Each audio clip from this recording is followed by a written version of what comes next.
Right, so I seen this on Twitter, and I thought I'd make a video about it because it's a very eye-opening thing. And I never have really made a direct video on the whole whether or not you should go to college. I always vaguely bring up that you shouldn't, but I wanted to make a video about this because this was very telling. Now, like I say, I seen this on Twitter, and it's this guy W. Keith Campbell. I've never actually heard of him prior to this, so no idea where his political leanings are. Although you can probably predict it.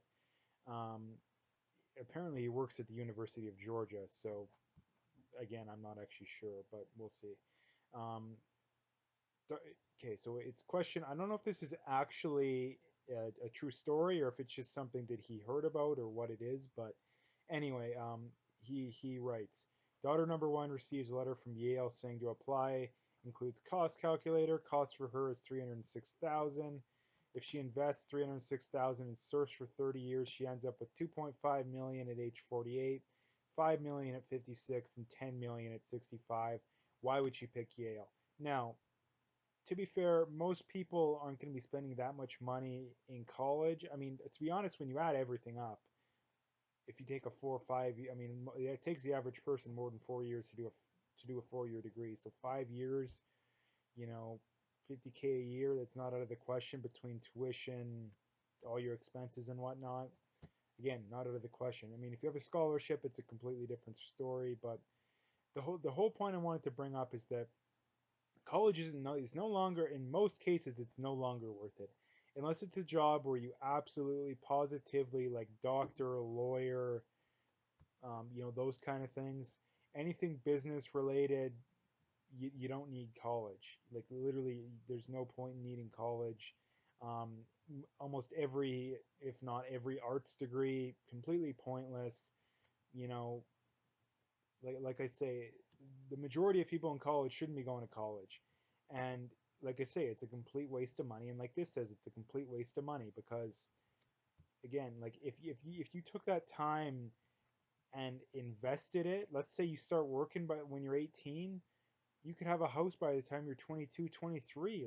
Like even though the cost of housing is through the roof, maybe not in Toronto or Vancouver, or I don't know, San Francisco, somewhere in the States it's more expensive, but it's it's a tough thing. And like I said, it's very crazy that this is kind of the kind of thing that happens. Now people wonder, well, how could that happen? And he kind of explains it here, but it's just basic stock market investing. Now, the other thing I wanted to bring up is just the ineptitude of the average person, that they literally have no idea what they're talking about when it comes to this kind of thing.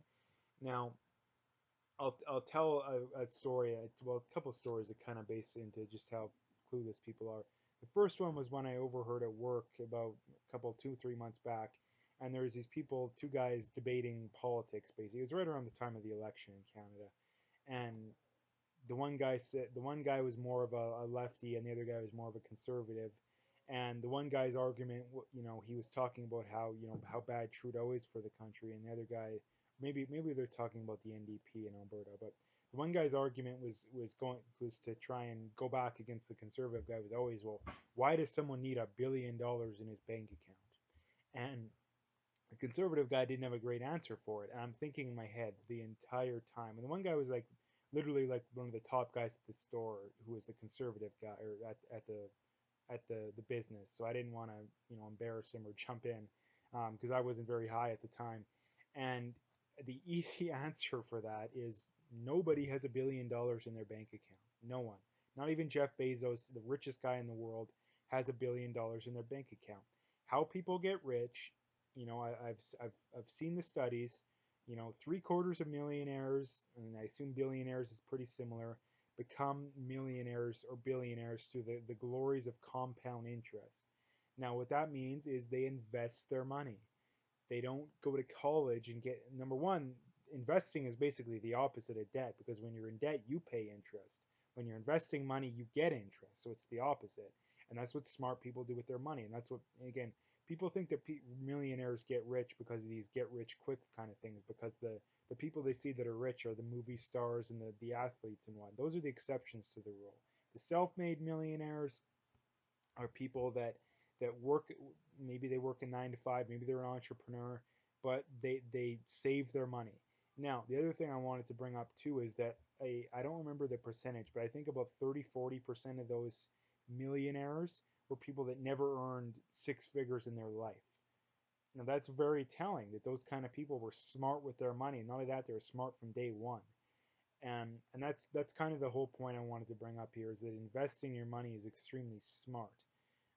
And if you, like I say, if you want to get rich, that's the way to do it. Now, if you're working a low wage job, you're not going to become a millionaire. But if you're making, $70,000, $80,000 a year, there's no reason you can't retire with, a net worth over $1 million. And again, when people hear billionaire or millionaire, that's usually described as their net worth. Nobody has that much money in their bank account. Anybody who hears millionaire and thinks that you have $1 million in your bank account, it's like that's literally like 6-year-old level of intelligence and levels of critical thinking. And that's basically the average NDP person. Now, I don't mean to insult, but literally that's where we're at.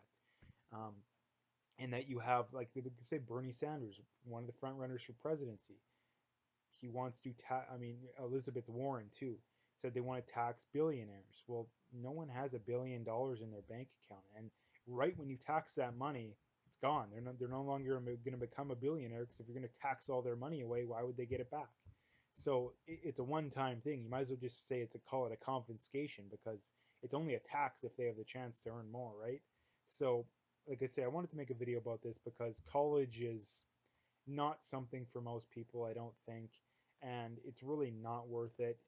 The the problem right now is there's still some dinosaurs. I mean, people even in the younger generations, but a lot of dinosaurs that think that to get a simple business job, you need to have a college degree or at the very least a diploma, and you really don't. In an ideal world, what would happen? I think down the road it's going to happen because people are going to eventually going to realize college is pointless. A company would hire you on, you would work for free for what 1, 2, 3, 4 years, and you would sign a contract that if they get rid of you, then they would have to pay you for that time, or if you leave, you would have to forfeit your pay basically. So it would be a simple signing of a contract, right? Any details you want, you'd put in the contract. So if you're worried about getting scammed, you put that in the contract. So anyway, I'm going to leave the video there. If you liked it, make sure to hit that like and subscribe. Check out my PayPal. I appreciate donations, and stay tuned for more.